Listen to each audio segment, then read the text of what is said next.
Hello, preschool coordinators. This is Andrea Bartholomew with the Office of Special Education and Early Learning in the Early Learning Unit and the School Readiness Branch. I'm here today to talk a little bit about an update for the preschool least restrictive environment settings in Infinite Campus.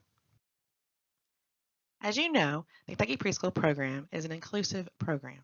We serve students both with and without disabilities within a classroom that is intended to be set up as a regular early childhood classroom. As we work through Indicator 6, which is data regarding preschool least restrictive environment, we have seen lots of confusion regarding the preschool program determination and the preschool classroom determination. So myself, Amy Patterson, our Part B data manager, lots of staff at OSIL and other national TA partners and national cohort partners within the 619 preschool special education world got together to talk about why Kentucky's programmatic designations are different than the rest of the nation. As I said earlier, and you know, Kentucky is a preschool program that offers inclusion, which is not typical across the nation. There are still many, many states that have a preschool program and a special education preschool program that are separated from each other. That allows this program determination for them to be a lot easier to figure out. So what we have decided to do is to look fully at the preschool program, not the preschool classroom program designation. After talking with our TA partners, we feel that this more closely meets the definition required by the federal government for Indicator 6 reporting. That being said, our data standard has been updated to reflect a change in how Kentucky will consider that special education placement. This is only a change in 3 to 5-year-olds in preschool. LEAs will no longer consider the percentage of students with a disability in each individual classroom to determine the LRE for the preschool student. What you will do is you will look at your program, which is the entirety of your program. If you have one school building, if you have 15 school buildings, the entire program, your entire enrollment, you look to see what your percentage is of students with disabilities and students without disabilities. You will determine this program on December 1, and that will remain until the next December 1. So for this year, right now, you will use what program you determined last year on December 1. This information is recorded in GMAP with the rest of your program application. So every year by December 1, on December 1, using that enrollment count, you will use these two questions to determine your preschool program design. So is your preschool program, your early childhood program, is it designed for typically developing same-aged peers? Yes. 99% of our classrooms in Kentucky are designed for typically developing same-aged peers. The question B is, are the majority of students ages 3 through 5 currently enrolled in preschool? This can include students in Head Start. This can include students in a child care program, a group setting, students that are receiving private services from you all, if that's something that your school district provides. Everyone can be counted in that. We do not include 5-year-olds in kindergarten any longer. That change happened a while back. So it's only students who are enrolled in a type of early childhood program. If those students amount to less than 50% with disability, then your program is a regular education program. If you answer no, you have more students with disability, then you are a special education program. You will use that designation of early childhood program or special education program to determine the labels in Infinite Campus for the least restrictive environment. 3A1, 3A2, 3B1, 3B2 are the early childhood program designations. You will no longer use the classroom piece for the determination of the LRE. So we have this chart here, our flow chart. It's looking a little dated, needs to be updated at some point with some different fonts, I believe. But you start with the child that is with the IEP, if they attend some kind of program, if it's a regular program or regular early childhood program, or a special education program. And then you decide if they attend less or more than 10 hours a week for a regular early childhood program. And then that gives you your different codes.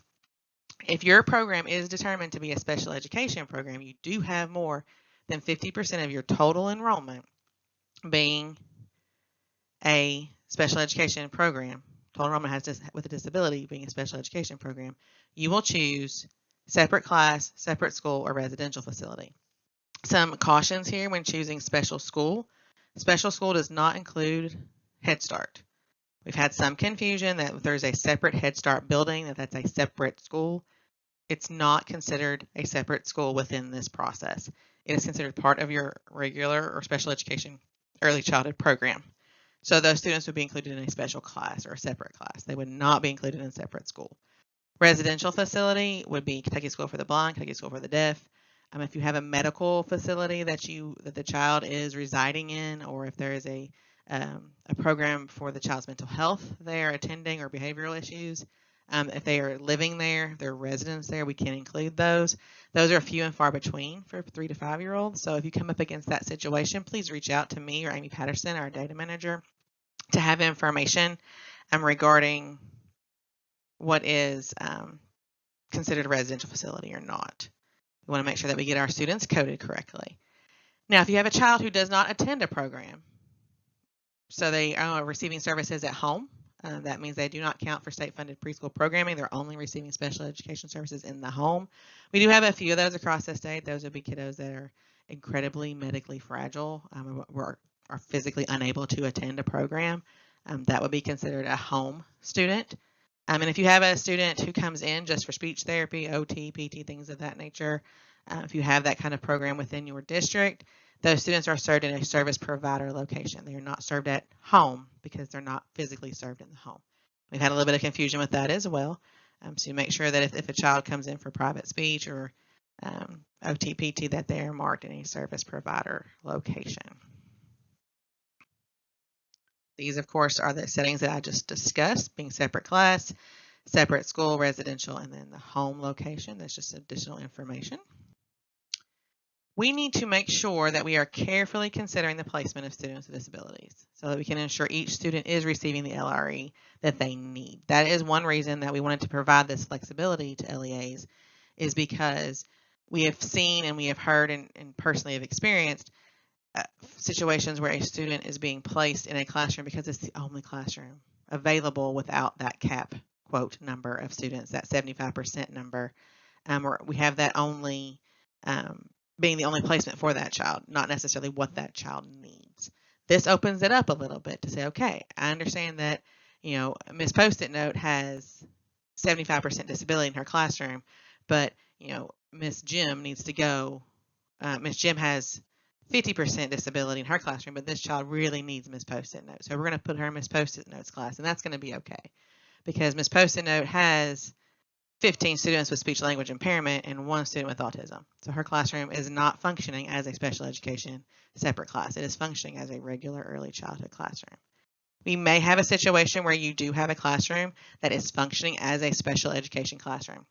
If that student has, multiple students with severe disability, if you have certain situations where you have decided to group up students that may have a similar disability like autism, in one classroom, that classroom could very well be a separate class or a self-contained classroom. In those situations, please give us a call and we can help you work through that. Those are kind of the caveats to this situation here. We do want to make sure that we are allowing this flexibility, but we are also considering the nature of the classroom. We have IECE teachers have a regular education degree and a special education degree. They are highly qualified and highly capable teachers, but they will need support when it comes to having multiple IEPs in their classroom. Writing lots of IEPs, taking progress data, while trying to plan curriculum and do, quote, typical things in the regular education world. That can be very taxing on preschool teachers. So as you work through this, please consider those situations. We will be providing additional information at our regional training centers fall leadership meetings that are coming up towards the end of September. If you've not planned to attend those, please do. There's lots of information that will be provided, not just about this, but other things as well. Contact your regional training center for more information on those. This video will be updated and put on our early learning unit website along with the PowerPoint to make sure that everyone has the information that they need.